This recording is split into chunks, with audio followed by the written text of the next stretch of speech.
I'm delighted because we've been chatting already, but to actually have some structure here, to have Nathan, the drummer from Resolve, to chat about the album Human, especially which is coming out at the time of recording in less than a week. There he is. And all kinds of other things about the band, their history, and the drumming side of things as well. I can't wait to geek out on some of that. So welcome, Nathan. Thank you for making the time to chat to me today. Thank you. This might feel a bit strange because does it feel like you're talking to YouTube and YouTube's talking back? Is that what this feels like? Because I know you've seen... It's like I'm seeing a thumbnail from your video right now. Like it's the exact same angle, and I'm like, is this live? Yeah, Am I watching someone live. reacting? Yeah. No, so this is wonderful. I mean, we had a very short amount of time to chat at your last gig in London, which was brilliant, fantastic gig. Thank you. So yeah, but I think you probably had to pack down. I mean, how do you feel? And could you relate to me on this? Being the drummer and having the most complex instrument to have to set up and pack down and move and carry every time. Like it's so frustrating, no? Between shows. I feel like it is physical and demanding, but we all have our fair share of demanding stuff in the band. Like Robin, who does the bass, pretty much doesn't have that much to set up, but he has to set up almost like half of the scene for us half of the stage. Like he's very good at engineering stuff, and so like when it's not music, the most of his job is plugging stuff and making sure everything's working. So I would say I'm not even sure I have the most demanding part about when it comes to live shows. I think I do have a big drum kit and I do have a lot of hardware and stuff, and it takes a lot of time. I would say it's more demanding physically, but honestly, like when I see Anthony heading to the merch after we've done the show or anything, I mean, I'm like, I wouldn't do it like 10 minutes after we've finished playing, you know? And he just goes straight away to the merch table and he goes talking to people, which, as lovely as it is, can be like, you know, at like 2 hours straight in it could be like exhausting. And I try to see the good and the plus and minus points of having a drum. And I'm like, my excuse is actually that I have to pack everything so that sometimes I can like let the guys do the rest. But I mean, with time, it takes less and less time actually to set it up because we've got more and more help. When it comes to playing festival, it's really easy because most of the time we've got an hour to set up on a small, I don't know how to say that in English, like the small stage for it. Yeah. For a drum, a riser. We'd call it a riser. Rise, yeah. Yeah, we got a very French way to say it, but it's really weird. And it's so in French we say praticable. Okay.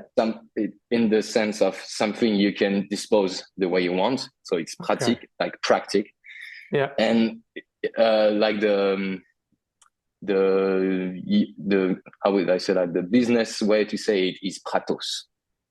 It's like an abbreviation of it. So we say like 3 pratos, for instance, for a drum, and we put 3 2x1. Oh yeah, I know that's it. Okay, cool. Wow, I learned something new. Thanks. Well, it's great that the band kind of shares a load and what they do and responsibilities. Yeah, I did notice that Anthony, but after the set finished, he was at the merch stall, almost like he teleported there. Yeah, he must have been full of adrenaline, and yet he's straight there, like talking to people. That must be quite a strange transition, I suppose. He gives himself like 10 minutes and then goes straight away to the merch, because I mean that's what people that comes to the merch table, sorry, they want to see the singer. They do want to see him, and we got to make sure that we're satisfying as much people as we can. And for now, like, we can't afford not to have Anthony show up at the merch table, because we're still in that kind of venues where you can still have that easy talking with band, which one day, unfortunately, is not going to be that easy, because bigger venues says bigger distance between the fans and in any way possible, not on the stage. So for now we are enjoying being still able to be close to the fans, and I think that's a good thing. And he doesn't have, like I said, he doesn't have that much stuff to set up like on the musical side, but that's really, really a big part of the day, and really demanding. And after all, it makes a whole difference when your singer is sitting at the merch table and people do want to engage conversation, rather than I mean, even though it's really helpful, there's a random dude sitting there, and people want to buy your shirt, but they all want to say, also want to say to the people they just saw on stage, I love you, you know, I love what you just done. And even though they can buy your shirt and show their love, sometimes it's still not enough. Yeah, that's fair. I think certainly fans appreciate when artists take the time to have those conversations because, as I imagine you'd be a fan of bands yourself. Like some music, it hits you in a personal way, and you want to be able to connect with the person and love and say, Yeah, "That was yeah. really important to me. I really felt that." And it's kind of it's that human connection. From my point of view, it's like if you need to explain the artist that maybe he doesn't know how much it touched you, and like you're like maybe he knows this was a great song or anything, but I need to tell him how much I thought this was a great song. And you never know, like just 1 or 2% like that on a bad day or even a good day can make such a difference. It's really 100%. it gives so much hope for the future whenever there's just even one person that comes in and said that was brilliant. You know, I loved it from like start to finish. Yeah, I totally agree. And it's something amazing about human beings is you might see someone who you think is confident and brilliant and they know that what they're doing is fantastic art and the rest, but everyone has their inner demons going like, Oh I think yeah, that was yeah, yeah. average. My show wasn't very good today. So if if you're nervous about telling someone you liked their performance, whatever, just go and do it. You never know. They might really appreciate it on that particular day. Yeah. Nice, man. So listen, we're less than a week away from the Yeah, album yeah. Human being released. How are you feeling in this moment? How long has the album been sort of done from a recording standpoint and you're waiting through mixing and mastering and promotion Yeah. stuff? So the last export we got from the album, which was done, was in March, and before that, all the tracking began in November 22, and I finished the drum, I think, before 2023 actually. I think it was tracked Wow. in from November. We actually started earlier because sometimes during pre-recording stuff, writing sessions, if like Anthony or I or Antonin or a band does something and we like it the way it sounded, we're not going to track it again for the album. We're not going to try to reproduce it. We are looking for that spontaneous moment. And so in a way, while we were writing the album had already entered production. So putting drums to the album and vocals was actually the final touch. It was the last thing we have to do. Wow. Yeah, the album was ready to be like delivered to the album in March 2023. Actually, yeah.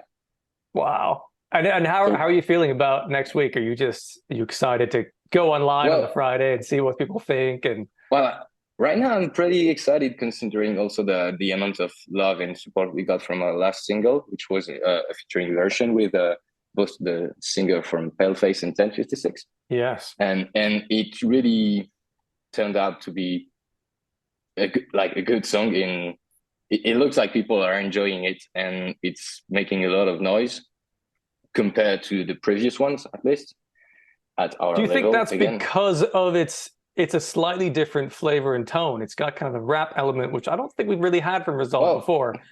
I'm not gonna lie. First of all, that was a surprise for many people to have those three singers together because Paleface isn't like the first band that comes up when you think about Resolve.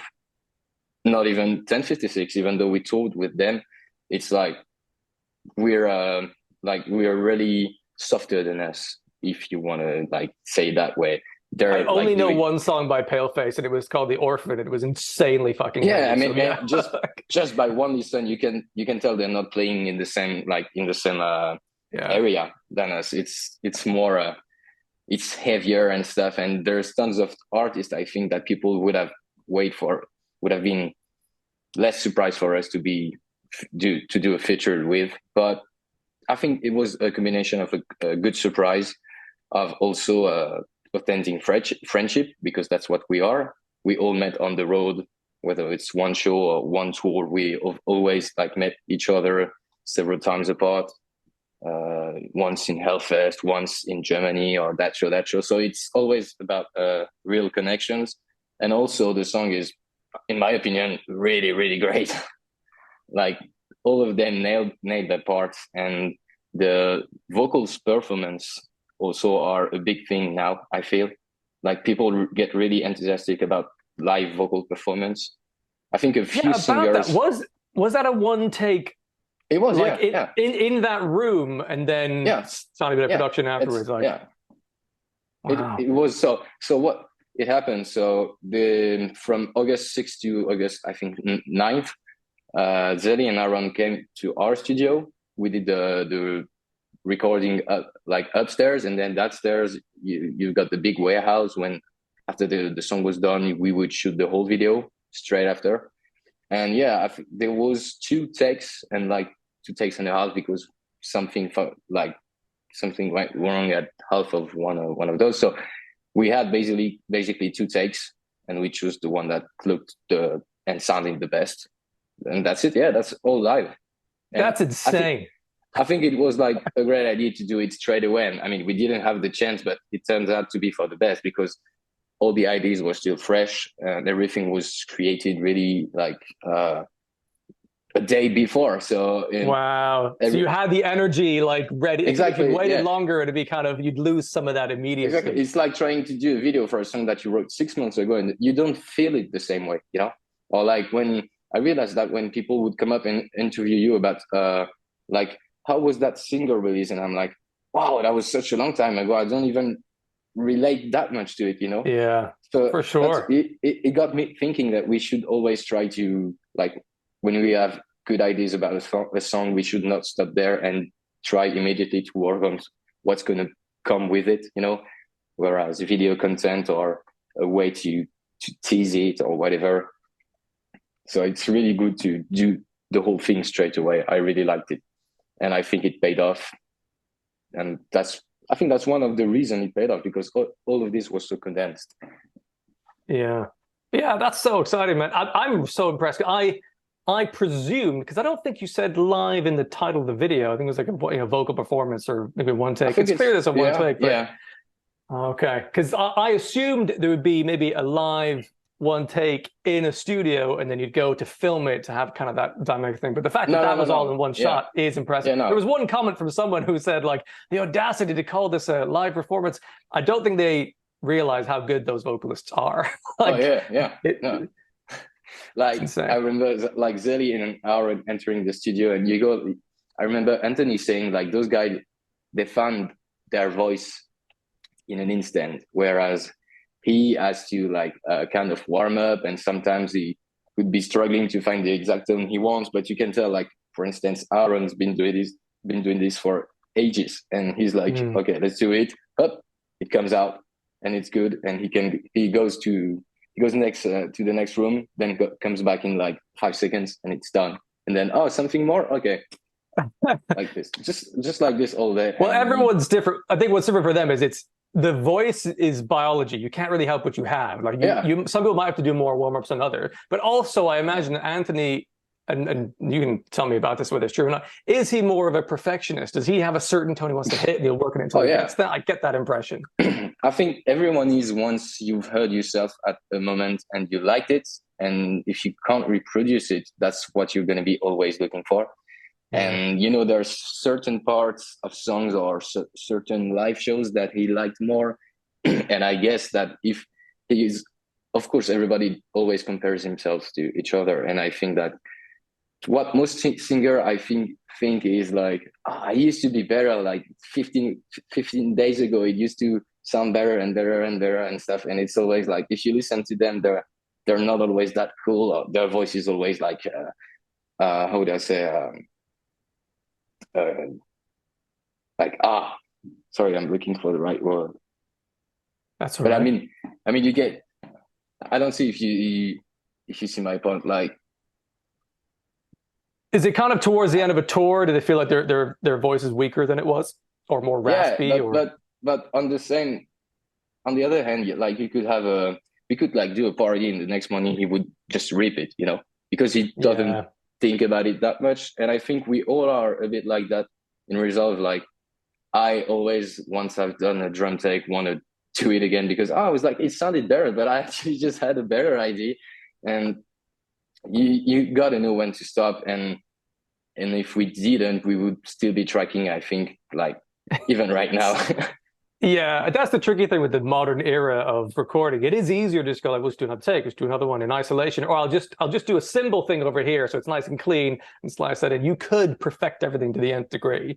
And when it Yeah, comes to your always. drum recordings, how much of it is the raw recording that then is kind of edited and produced and mixed really well to have such strong punchy hits? Or are you also adding, depending on the song or throughout the record, like samples matched on your hits to get a sound you're looking for? So the tom samples are always the same pretty much on the album, but the snare, this kind of a ring sample of a tone, like a really high pitched ring.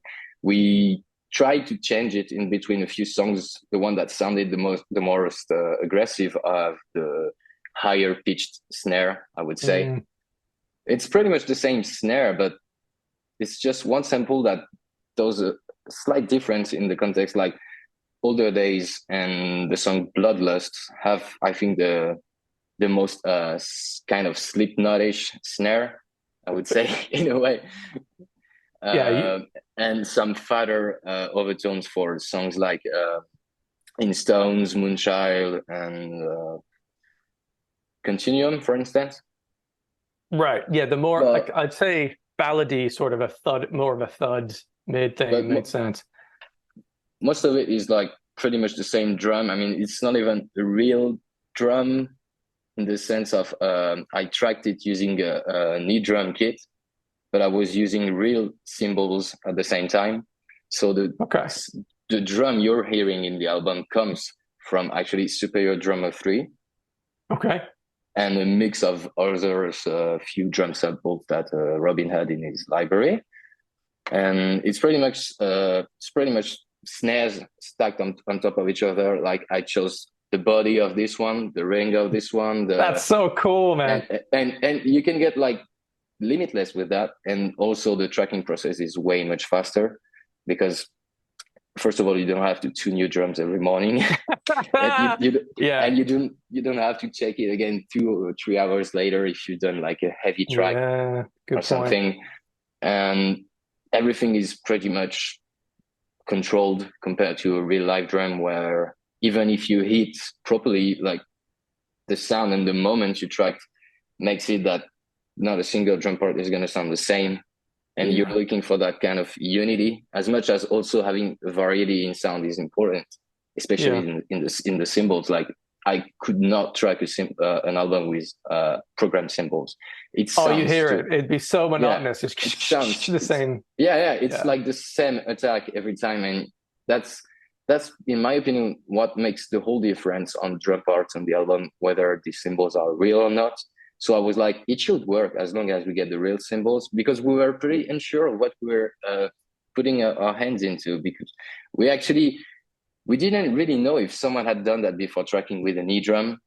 And I guess it was done before, but maybe not for that kind of stuff. But in the end, we realized that how is it different that people programming shells and recording cymbals on top? It's not that different. It's the same thing, the same benefits, except it's actually way quicker. Because even like for a drummer, tracking just the cymbals is a complete nightmare. Depending of Yes. if you got like, let's say, a splash in the middle of a complicated like fill or anything, you can't really like place it properly. Sometimes it just comes Yeah. naturally, and having like, I wouldn't imagine a progressive band do that. It's too hard. You got to feel the groove and stuff. So that was a really, really good experience, and I think we're gonna do it again. It's really Nice. easier this way and sounds great. Can I just ask a follow-up question there? You're saying knee drum, and I'm not sure I exactly know what you mean by that. What is it? Is a particular type of Just drum you play? it's like you have behind you. Oh, like an electronic kind of drum. Yeah, I see, I see. So you get the yeah, yeah, MIDI. yeah, Right. yeah. I thought it was Sorry like if that wasn't clear. Yeah. I had sorry. 2 Oh, years an ago. E drum. I Because I thought you said knee drum, as in the knee on your No, leg. no, It's like I thought you had sorry. a snare drum on your knee, and you were like, I "That's know. going to be the snare." I was like, "What are we No, doing?" no, no. Sorry. That must have sounded weird for you right now. I was like, "Wow, Okay, this is a so new drum he type I've recorded never the heard album of." and it's Yeah, like, yeah. I put a MIDI trigger pad on my knees, and I just played that. I pretended to I mimic the drum with triggers in the air right now. Perfect. No, actually, Perfect. I purchased a V80 506, a Roland V80 506 2 years ago. this is the one that it's a TD-27, just like the one you have, but basically it's in a real drum body.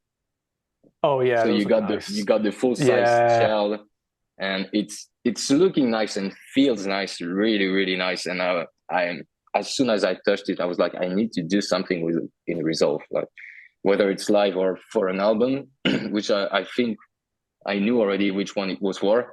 Yeah. Like 15 days after purchasing this, I was like, this is gonna be like our future way to work, and I love it. And we're not still to that point where we're gonna use it entirely in live shows, but I'm trying stuff with a few pads here and there, so we might see. I resisted electronic drums for a long time because when you played them Yeah. years ago, they were shit. They were terrible. Oh yeah, The kickback just didn't feel anything like a drum skid. I'm like, I can't play this. But now they're phenomenal, and I actually kind of prefer, in some respects, prefer to acoustic in some levels. Not the cymbals, obviously, but it's kind of getting there.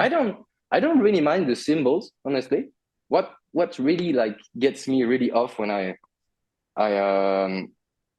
like when I switch from E drum to acoustic drum, the thing I struggle the most to is finding the finding how would I say that, like the sweet spot. the sweet spot on that snare, you know. Like on a knee drum, you kind of lose that habit of always correcting your movement. Yes. And even though you do it properly, you just realize when you switch back to an acoustic drum that every hit sounds really different, and you don't like this. You don't like this anymore. You actually get your ears used to a very clean sound, and the way you hit hasn't changed, but it gets frustrating because it's still you, but suddenly it's in your head, it's bad, you know? Yeah, 1 in 3 hits doesn't sound the way your brain expects to. So it's slightly off the center, and you're like, God damn. And I feel like you also like get unused to hitting hard. Like every time I switch back to the acoustic drum, I sweat way much more. It's like it's way harder for me to play something really heavy, and I feel like I'm giving like 200% too much. Yes. And is that a factor of like do you have in-ears, I guess, now when you're playing, right? Yeah. Because I found that if you don't have the right monitor level of drums, because if they're too quiet, you end up hitting harder to try and hear it properly, and then you overexert and you're knackered. Yeah, I try to find, again, the sweet spot between what's loud enough for me, but also I try to have a sound that is not too much processed. I want it to sound naturally, and if there's too much compression, too much add-ons, it's gonna sound weird. I wanna feel that sound like it was in the room. Yeah. So I really spend a lot of time when I'm on it to customizing everything, because you can. But to answer your you said like it feels like everybody's using them now, and I pretty agree, because they are better than they used to be. It's way better. I remember going to a music store when I was a kid and just hitting what seemed like a wood plank, you know? Yes. Yeah, my old Yamaha. It's way much more comfortable. It's really not nice to the feeling of like hitting your drum with it, like it's mesh heads. So you've got it's really how would I say that, airy. Like there's air in it in a way. You could feel it like really pressure. It's really nice. The snare has got something like, it's like 3-ply or something. They've got like multiple meshes, and it feels like a snare. The toms are still a little bit too bouncy, but like you can get better ones now. But I have tried like untie them as much as I could, but I also don't want to like break my drum skin, because I don't really want to buy some others, because I'm pretty sure this is really expensive. I haven't checked on it honestly, but I want to keep them as long as I can. So you can tweak so much stuff, and I try to have everything as close to a real sounding drum as possible. Nice. Well, the drums sound fat on the record. They sound fantastic. Thanks. I remember when we were chatting briefly at the gig, you were saying there was a particular moment or a song on the record that no one's heard yet. You said that the drums on that are really difficult or hard to learn. When I listened to the album, I was trying to guess what you meant. What would be the most difficult drum part in your view? And I wonder if it's either like, if I can try and guess, Bloodlust. Towards the end, there's some pretty serious double kick pedal aggressive patterns in there. I also think New Colors has a sneaky difficult verse drum beat with the open Yeah, hi-hat. The open hi-hat is not at that regular. There's some gaps in it with a couple of yeah. double kicks. It's actually kind of a difficult coordination. And then So like Continuum, the first verse, there's an interesting orchestration of placement of like toms and yeah. kind of the 16th hi-hats. And those seemed complicated in a way. So to be honest with you, those were tricky, but I remember talking about the song you were mentioning, and I think it was comfortably numb, Comfortably comfortably dumb. dumb. Sorry. Yeah. It's your own song right uh, there. yeah, I know, but it's because of Pink Floyd, Yeah, of and course.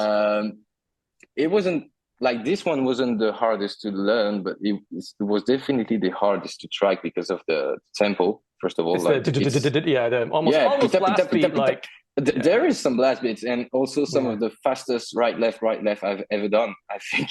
And it was Right. like so hard to play. And I know for sure that like if someone wants me to play it right now, it's not gonna sound that great. So if we want to play this one live and give it the like the credit it deserves, I should really work on this one. So I would say this one is the hardest to play, but the hardest to learn was definitely, like you mentioned, Bloodlust and Continuum, because like Continuum isn't that hard to play, but as you said, there's so much orchestrations around it.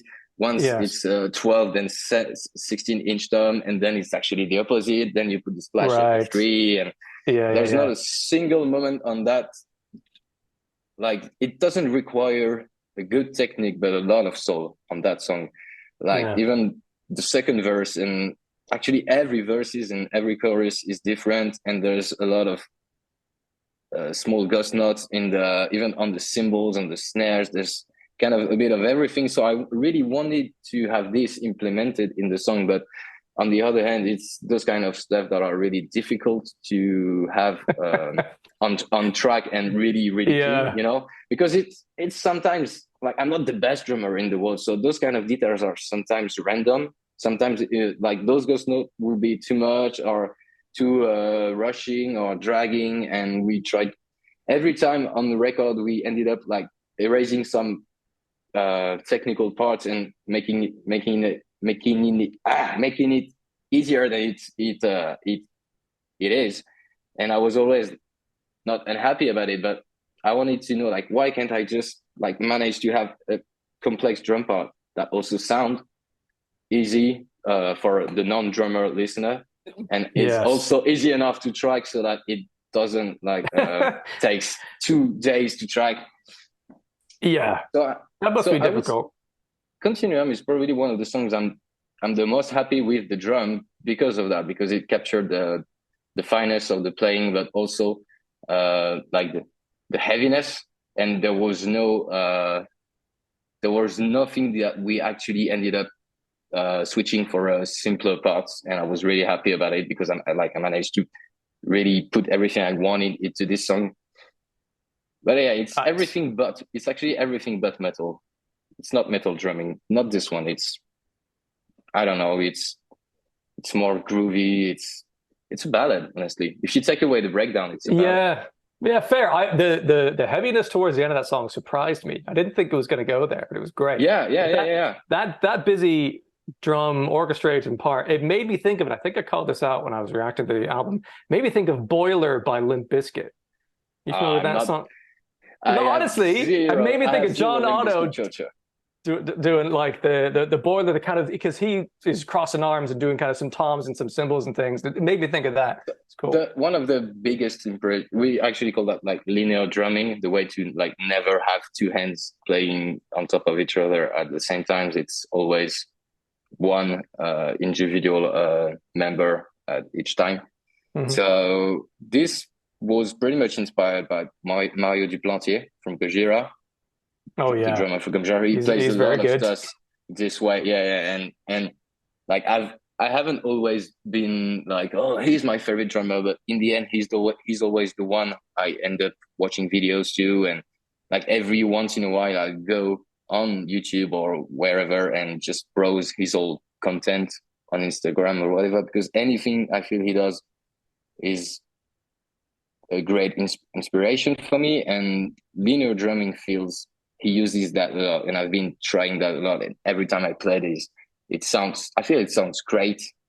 And that's also a tricky part because you can't afford to be like, I don't know, like you can't afford to slow down just even a bit because it drives the whole song.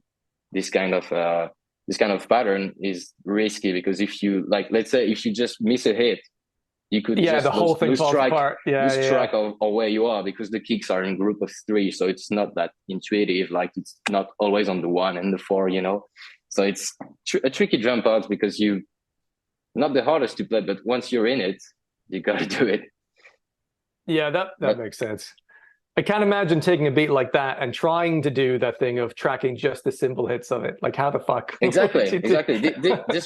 This would have been a nightmare. I would have been like one, 1, 2, 3, 1, 2, 3, Yeah, 1, like three something and like then. that. It's yeah. When it's in groups of 3 or 4 over a like simple 4/4, it's already too much work. Yeah, I'm really happy we didn't have to come to that point.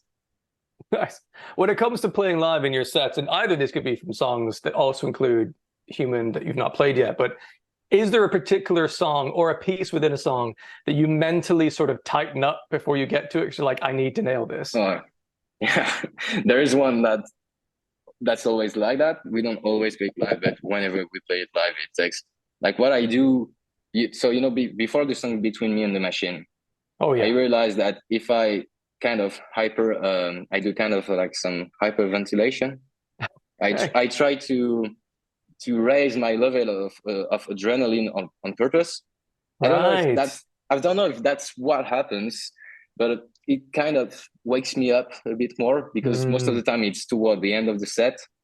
And on those moments, I actually end up starting the song too fast, even though it's fast Of course. already. Yeah, yeah. And the joke's on me because I most of the time I end up that section too slow, you know.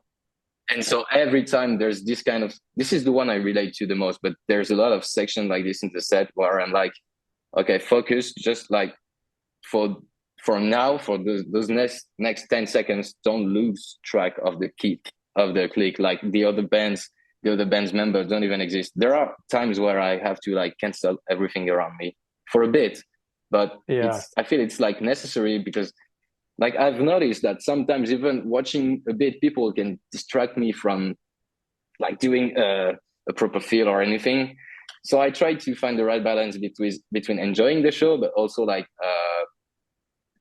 listening to myself play and not trying to be too harsh on me, but also trying to be hard enough to improve myself on every shows. But yeah, I would say Between Me and the Machine and maybe the breakdown from of Second Stroll, anything that may basically anything that involved double bass drum pedal, I tend to be a bit nervous before I play it.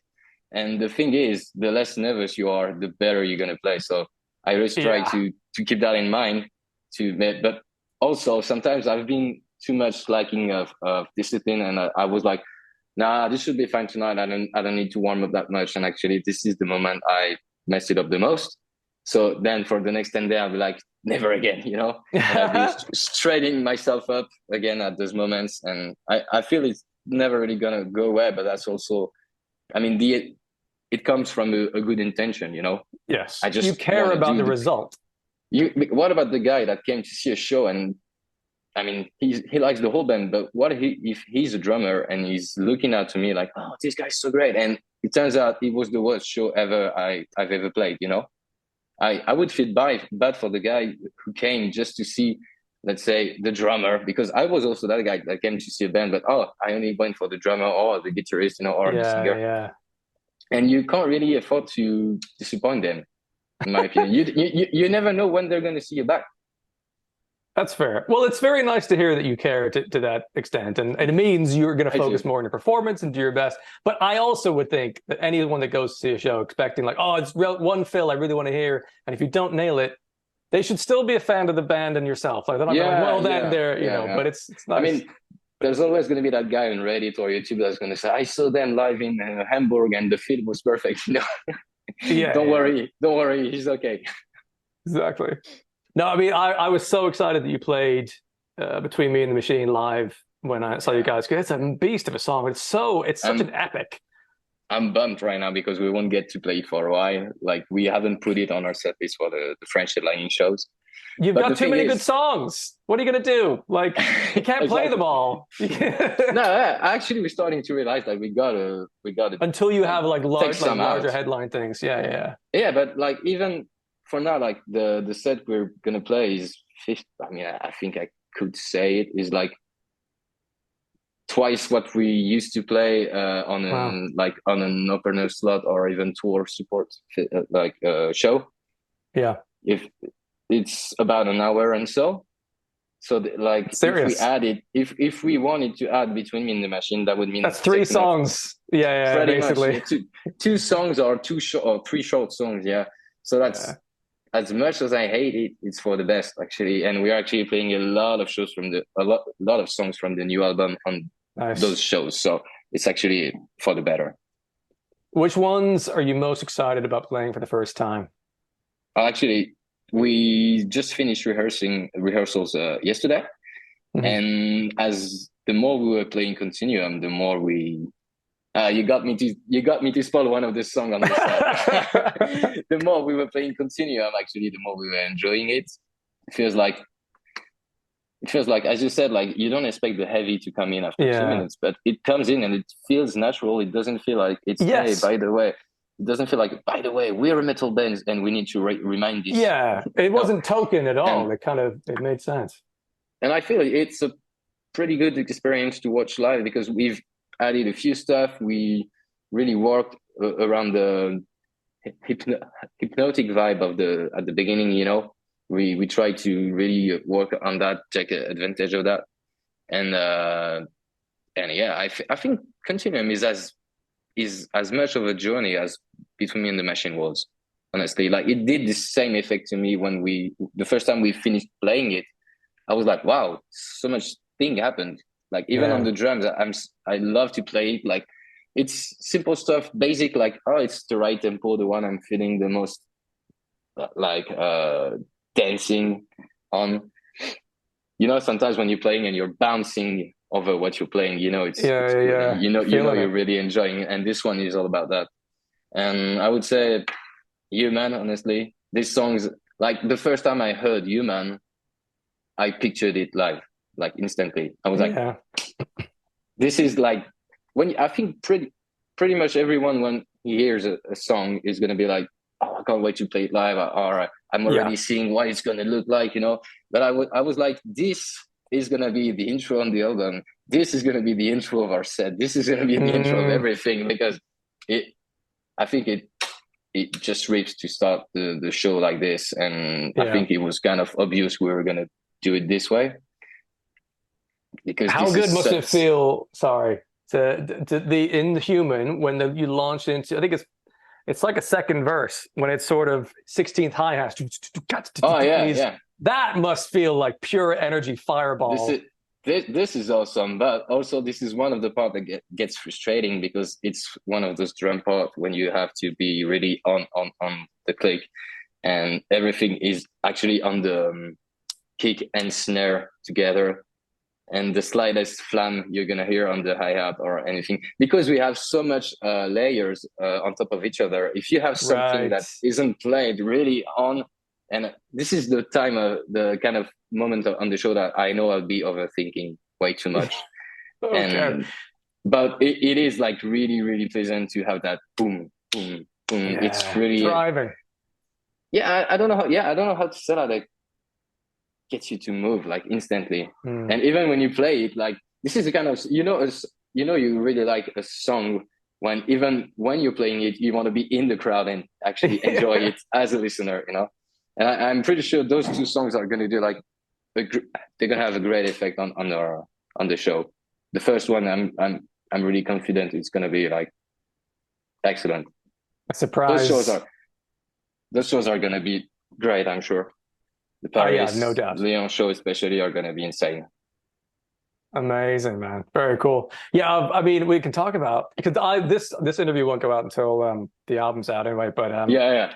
I figured. Yeah. Bloodlust was fucking great.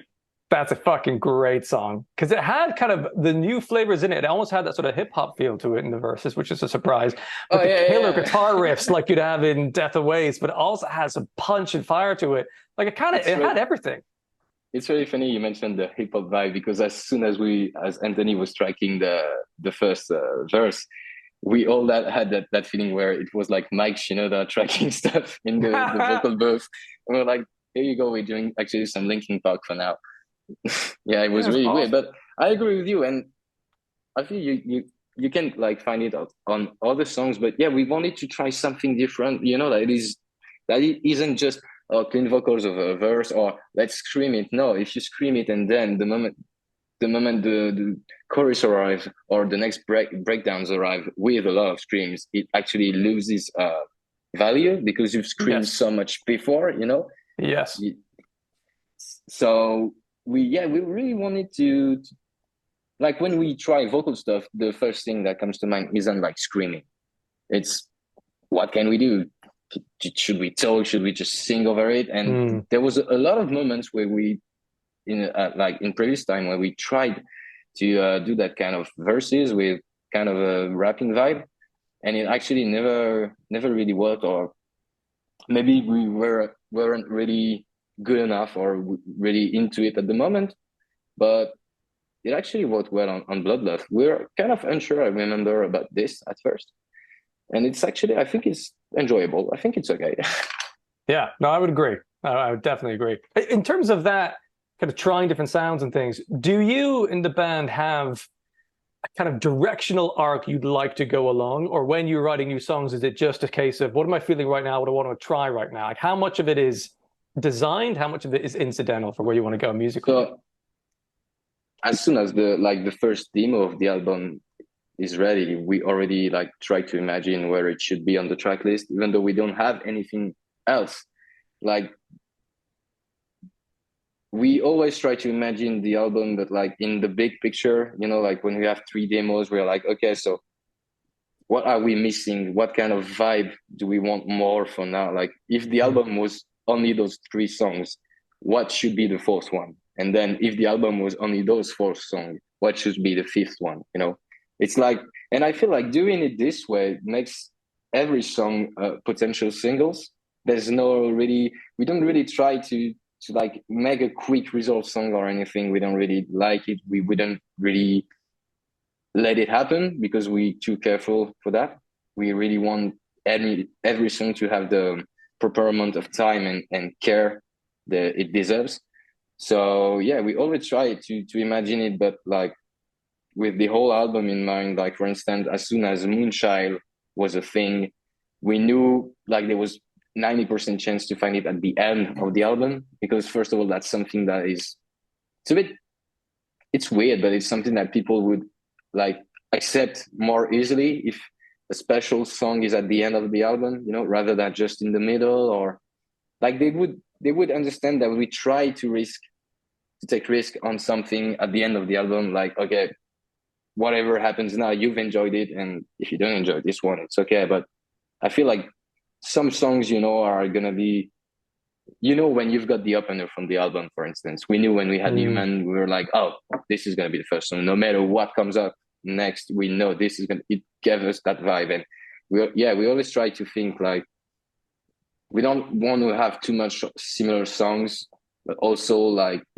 you never know what more heavy stuff you could write. So don't try to stop yourself from writing metal, even if you have already too much metal. Just like don't stop yourself for trying softer stuff, even if you already have softer stuff. So yeah, I would say we don't think about one song, but even as I said, like yeah, when we have four songs, we try to already imagine it like which one should be the first of those four, even though it doesn't make sense, but it really helps us like to understand I guess the album. And in terms of music, I think like we all know where we want to go now. At least we know clearly where we don't want to go. Okay. So like I've realized in the last writing sessions, especially the ones that we were doing at Anthony's place, it could go like really quick. Like Moonchild was written in an afternoon. Not even that. Wow. The riff was ready and the chorus was ready. We were like, should we make it a song? Like, is it that simple? Is it just like that? Yeah. And it was done. And the biggest work on this was actually the vocals, but the song was ready.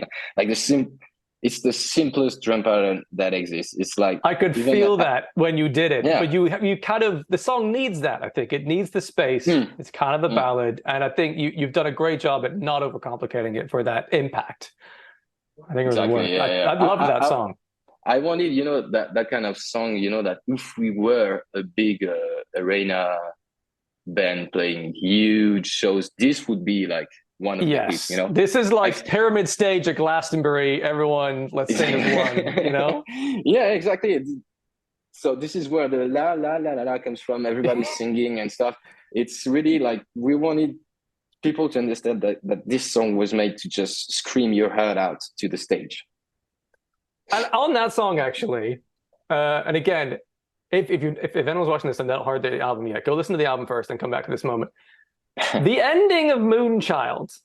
Yeah. Can you talk to me about the decision to go like slower and heavier at the end? Was that just for fun and giggles, or was that something you wanted to twist the song into something else? Where did that come from? So as much as we like to end up on a positive vibe, we wanted like that last kind of explosion before, that last firework kind of the big one, the one you were all waiting for.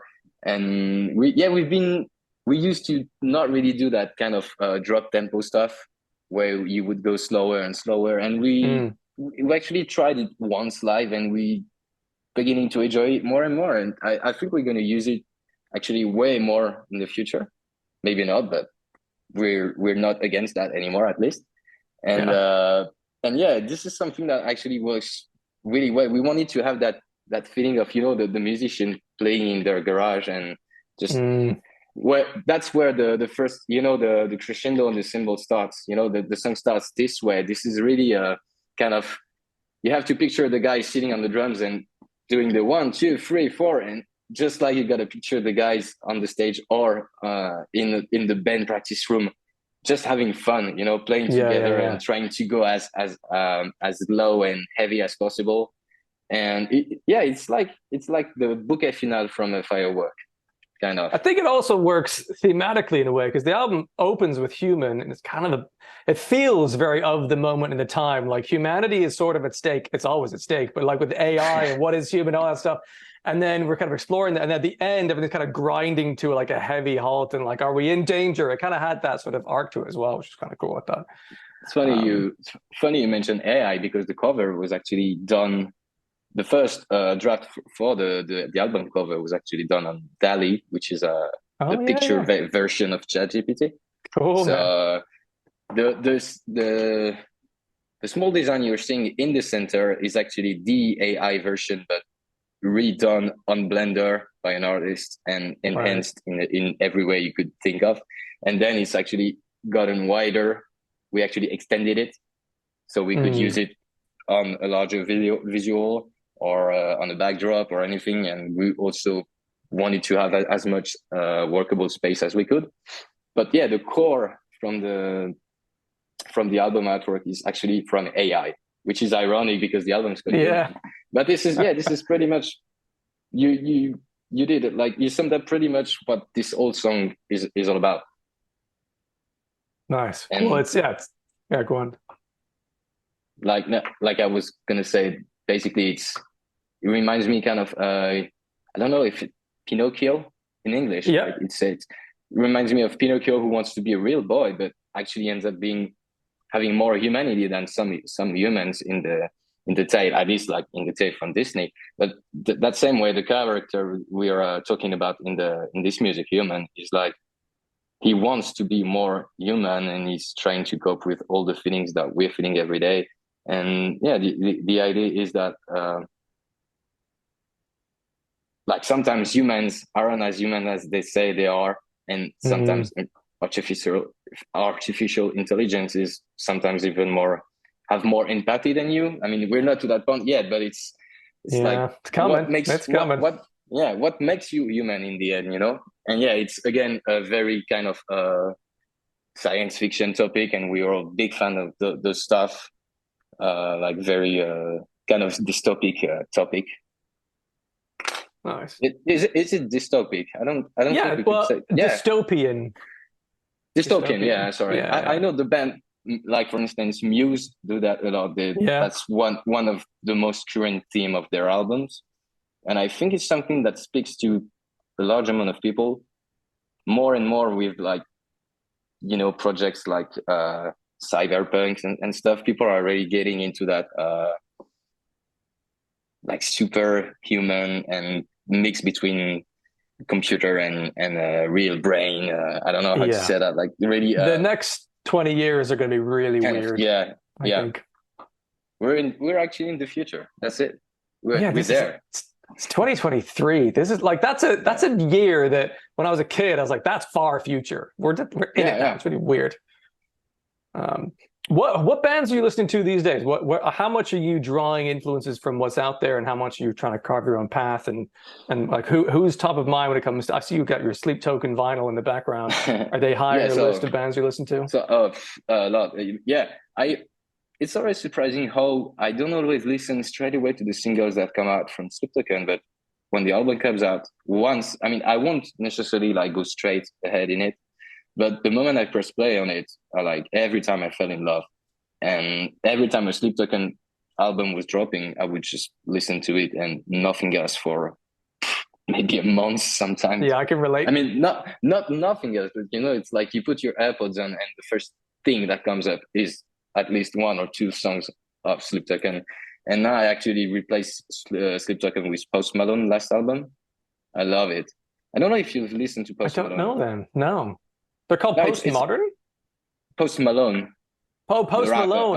yeah, I know of him. I've heard some snippets here and there, but I think my ears aren't ready for it. It's too like modern, polished sometimes with the vocals, but I don't think I understand him at all. It's not really like this anymore. His last album is more like true to himself, I would say. Okay. I mean, because he did some amazing Nirvana covers on YouTube a while ago. So like, I think he's got some grunge in him. Yeah, he actually auditioned for the band, a metal band, like back in a while, a metalcore band. He was in the metal scene before he was in this scene, and you can tell he's got a strong rock background, and he slowly went from rap to actually rock, country, even sometimes not metal but heavy stuff. Yeah, I think this is the kind of artist that you got to take as much from as you can, because it really tells something when those guys are able to play whatever kind of music they do and still like every time blow your mind. And this is the kind of stuff that we want to do. If in 10 years we don't really have to play metal anymore, that's fine by me. I mean, as long as it's heavy, I don't really care if it's called metal or anything, as long as it makes you bang your head and sometimes it makes you cry or feel whatever you want to feel.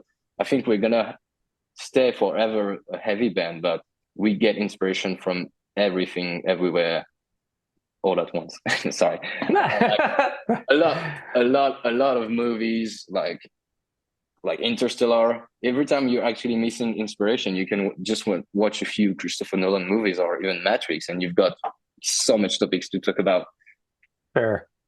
Yeah, it sounds. I mean, I guess it doesn't have to be metal, but it sounds like what you're interested in is impact, right? Whatever that looks like. It sounds like. And I feel like the emotion comes from all of us, our mutual love for good films and good music scoring, especially. And like I know Anthony listened to a lot of an artist called Woodkid. Maybe you know him, maybe you don't. No. And that's actually a guy that comes from Lyon, our hometown, but he managed to make himself a very, very good spot in the music industry. He's been realizing a lot of music videos, and he also sings. He's got his own career. He's a 3D artist. He's like everything / artist, anything you want. And he sings incredible songs with like incredible production and a lot of orchestral and cinematic sounds. And you should really try it. Like his last album, I think it was S16. You should really try it. It's actually pretty well known. He did one song for the movie Divergent at the time, which was Run Boy Run. And I'm pretty sure Okay. you've heard it I might already. recognize it when I put it on. I made a note of Yeah. Woodkid and Post And Malone. I need to dive into those. like if I were to speak for Anthony, I know these guys played a huge part of how we were making album two sounding at least at the beginning of the process, because you've got your moods, and then you just take inspiration, as we said, from someone. You move on to someone else, always. Yeah, sure. And yeah, don't ever stick to the same formula, the same artist. Try so many different ones, and the like even sometimes you would just.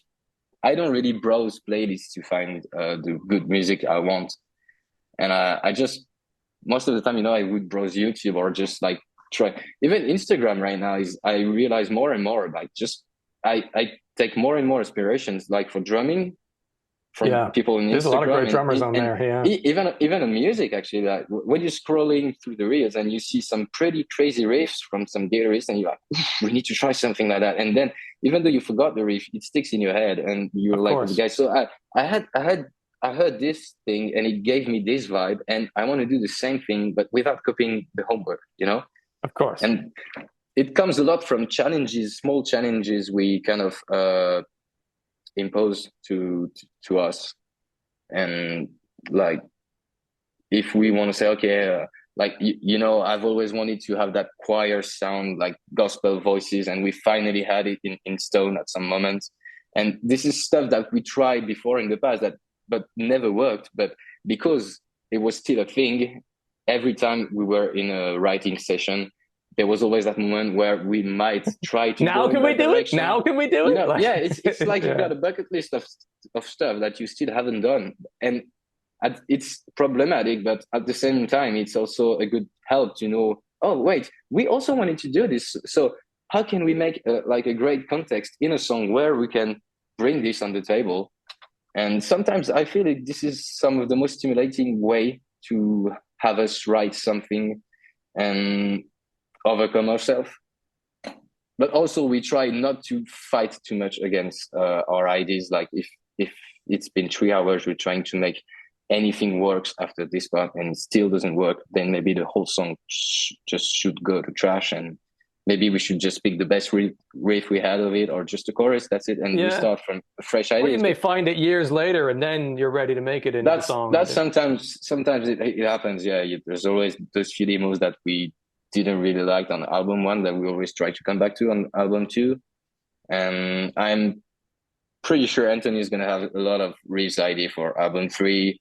And as usual, we always have also that wish of trying to write a few songs, the four of us together, which doesn't happen that much anymore. Like we would be together, but the song would either already be half existing, or it would be something that was all agreed on that it was fine the way it is. So we don't need to work on this together. So it's right. It's also really important for us to have those kind of songs written all together, which was Moonchild.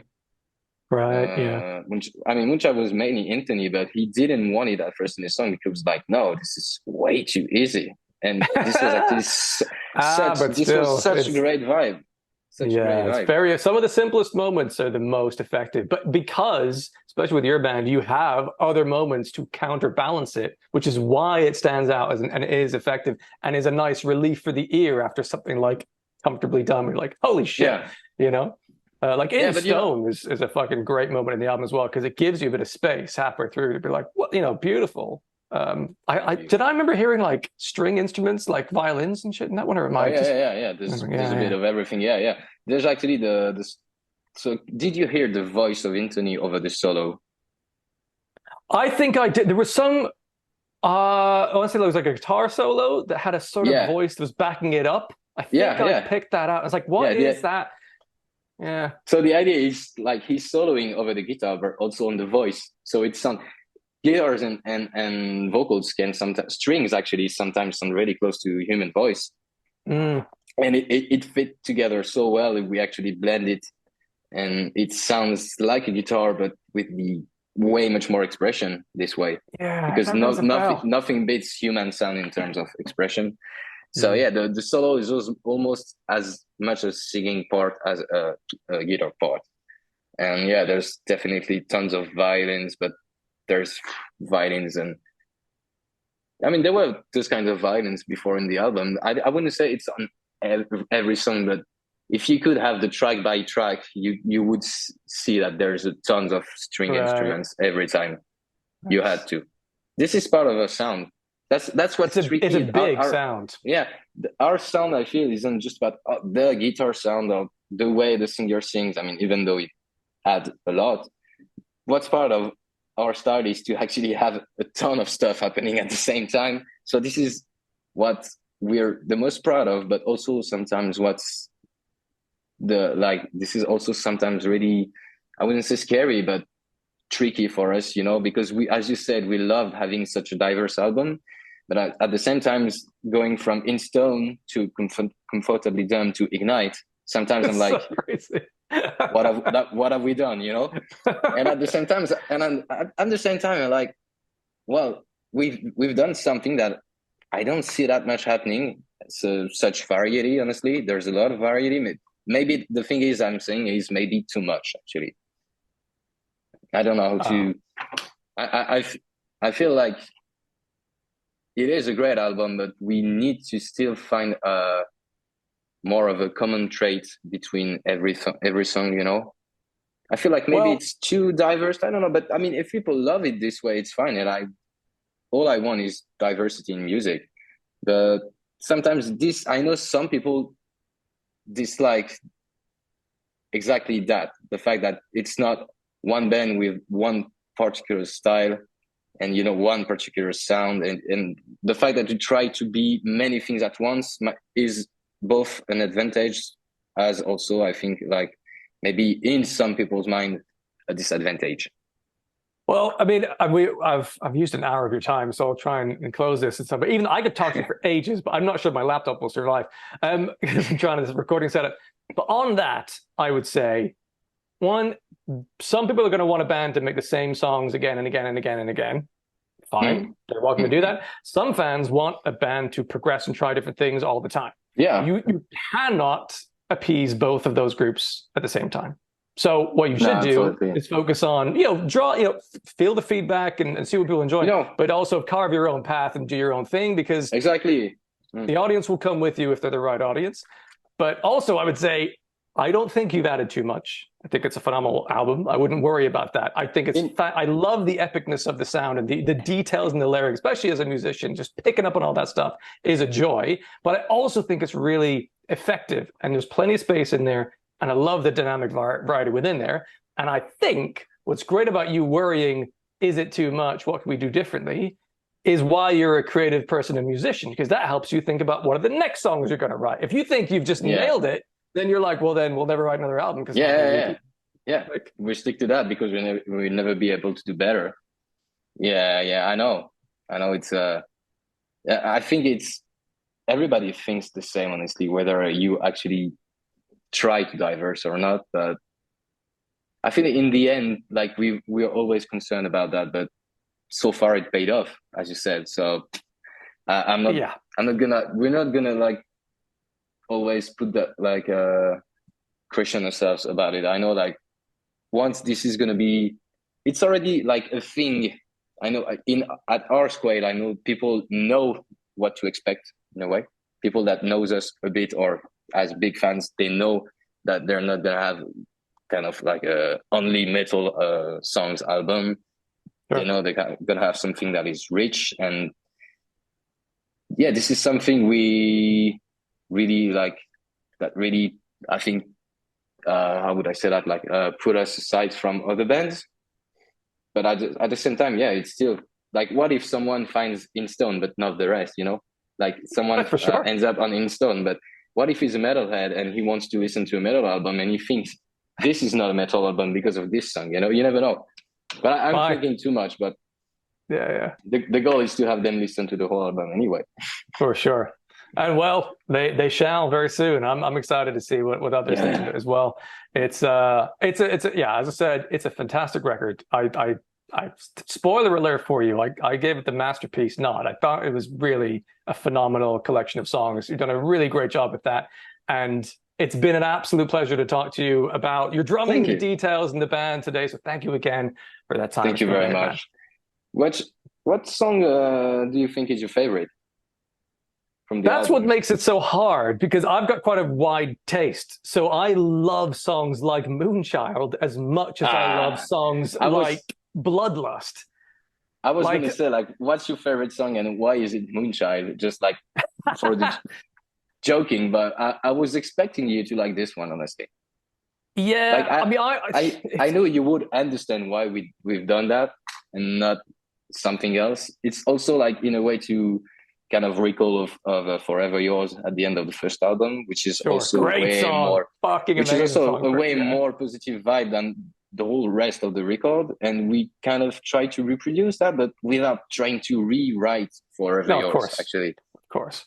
I mean, well, I have a propensity to like things like a sort of country rock at times, or this grand, epic, simple. Like I really did think about a festival stage with you guys on it when I was listening to Moonchild for the first time. It had that kind of like people on shoulders, lighters in the air, crowd singing along. Like this is a Yeah, moment, and it exactly. had I, emotional intensity, and it was powerful, and it raised up, and then it had that killer, crazy ending. It it as it started, I could tell this song's going to take us on a journey, and I'm here for whatever that is. And it did not disappoint.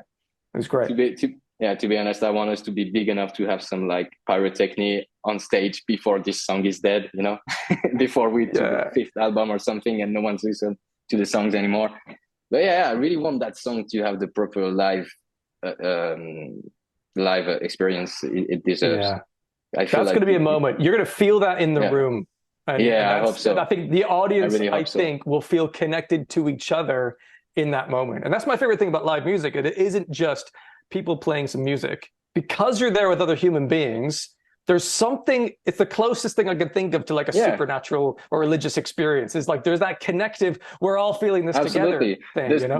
The same way you wouldn't be screaming like hell in front of a band if you're the only one in the crowd. You would be just standing and awkwardly Yes. looking. When people Yes. are together, it's so much like they just let their stuff go, and you Yeah. wouldn't have people cheating the way they are when it's only three people. The more people, the more crazier they get. And yeah, I can't wait to play the songs live. It's going to be something else. Yes. And also the fact that we actually have tons of new songs to play and we hadn't seen so long is already like Yeah. really satisfying to me, because like it gives us so many new songs to play live that we're not done with it yet. Like there's songs that we just like. I don't want to disappoint anyone, but there are songs we can't hear anymore. We've played them too much, Of course, like of on course. But record but or even you live. can put them on the shelf for a tour, and then you'll be excited to play them in a following Exactly. tour. Like that's how I, it should be. I actually listened to our first album a month ago, like for the first time in maybe 2 years, because Mm. like, once at the time it was like released to the world, I had already listened to it like 100 times, so I was completely done with it, And it's crazy how much of a difference it made to listen to it without the stakes at the time, Yes. like without everything that wasn't done right or wrong, or like it doesn't matter because it's been out for ages and people loved it, so you don't really care about all that tiny details that only and yeah, I think it's not impossible that in a near future we put actually some songs that from that album that we've never played live. You never know. Why not? We should try it. Yeah. Also, Bloodlust is a standout for me. I Honestly, love that it. song's so fucking cool. I still adore Death Awaits. That's in my like pop punk high energy. The I catchiest chorus you've ever written is Death Awaits, in my opinion. It's fucking great. Thanks. Yeah, Anthony was singing it a while back, like constantly in between shows. Like, I need to put this on a song, but that's the only thing he had. We didn't have the riffs, we didn't have the rest, and we really wanted to use that for like 2 years. Yeah. And sorry, my dog's moving. That's so good. Yeah, as you said, Bloodlust. Like, it was a pleasure to track the drums on. It was, it's that kind of, even though you were tired on the tracking session, is that kind of song that gets you to bang your head like you were playing it live, even though there's no need to. But yeah, it's the kind of song that I couldn't like keep myself from feeling a lot Mm. when I was tracking it. The chorus is so like, yeah, I was almost singing it in my head. Yeah, Like, in your head while you're I don't playing. think we have the chorus. Yeah, but like, I don't know. It was so powerful to track this one. Actually, funny anecdote for you. I broke my china on this one, Okay. And did it already have I a think crack, or is it just during that it went? it had a small crack that kept Right. going on for a few songs that you couldn't hear it until we reached Bloodlust, and we had to switch. We actually had to sample one hit from My China on an electronic cymbal. So I Right. tracked the rest of the song on an electronic cymbal for the China, and you actually can't hear the difference because it's like one particular moment. But it's funny to know if you know, and if you Yeah, of ever course. guess where it is, I'll tell you. Let me know. Cool, man. And also, like, I've not mentioned it at all, but Ignite, I think, is a Mm, great song. But I think because of the not stronger, but more significant dynamics of like heaviness and lightness within the album, Ignite is sort of in the pocket in the middle. So I don't think it stands mm. out as much as if, like, any one of these songs you could have released as a single, I genuinely think. Ignite is a fucking great song. I think it's sort of the secret grower that's going to be people's favorites down the line when that's in the album That's bunch. that's actually exactly what I hope for. This and Mm. Moonchild. Those are probably my two favorite songs. And yeah, we thought about releasing Ignite as a single because I had I think a good idea for a music video. So we might actually do it post-release. I'm not sure yet. We haven't done Do it. this really. Yeah, but we've already shot like 5 video clips, and No, I know it's we expensive. don't It really takes know. time, and I mean, I don't really know if we need to, honestly. Like, if maybe that's too much work for, like, I don't know. you can Once get AI this to make you a once the lyric video visualizer and just put that out. You know? once the song is out, it's not like as new as when you release a music video with a brand new song and stuff. Yeah, So fair. the thing is, because I have this great idea for a video, I don't really want it to kind of go to waste. And if we had to use it in another song in the future, I'd be happy to do it also. So Yeah. maybe we don't know. We're gonna like keep that for the moment the way it is, and we'll see. But yeah, I really hope Ignite will grow on people. But I would also be not surprised if it doesn't, because to me it's the song that stands out the most of the album, Okay. even more than Instone or Moonchild, because I really like question.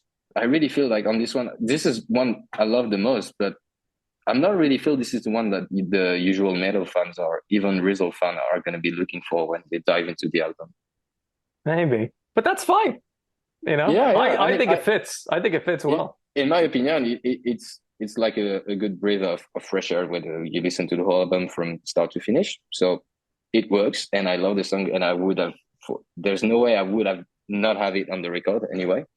But Yeah, yeah, I really hope this and Moonchild would be like some not single song that actually grows on people, and I have no I, doubt. I want them to be in the top 5. Nice. Yeah, we'll see, man. Well, listen, it's coming out soon. You must be pretty excited about that. I'm excited to see what other Yes, people think of it six as well. days. Like, Yeah, yeah, yeah. No, it's a fantastic record. So well thank done you to so you and the much. boys.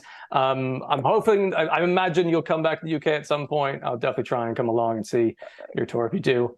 But So I and know Brexit makes it hard. no, yeah, we yeah. I mean, we're getting used to it, honestly. Yeah, But we don't have any plans in for the UK right now. But yeah, definitely it's 24. But I don't think it will happen in 23.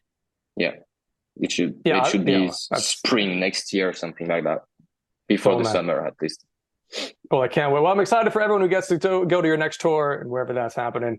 Yeah, good luck with So it all, yeah, man. we're touring with Rise of the North Star in November in Europe, and we've got French headline shows all over France. That's starting in 15 days, from September 30th to October 29th. It's spread all over all the weekends of October. You say September It's 13th, so that's no 30th, is it? 30th.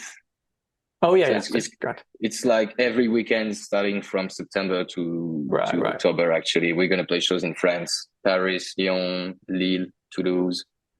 I think we have Nice. Bordeaux. If you Bordeaux, Oh you right, were yeah, yeah. I you just told came me back from that. oh Yeah, you came back. Yeah, you told me you were in France. Yeah, yeah. you were close to Bordeaux. Did you have time to visit it?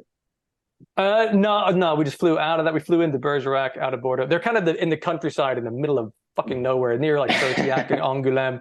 Yeah. It's a very nice place. The weather was incredible. It is. But mostly just there with my parents and things. But I've been to Bordeaux before. It's kind of nice, sort of cafe, bubbling sort of streets.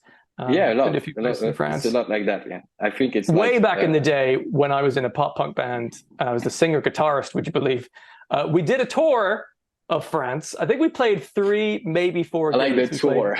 Because it's like 4 gigs. We played Lille, which was quite fun. We played Paris, which was good fun. We played Nantes, and Yeah. the venue didn't promote it at all.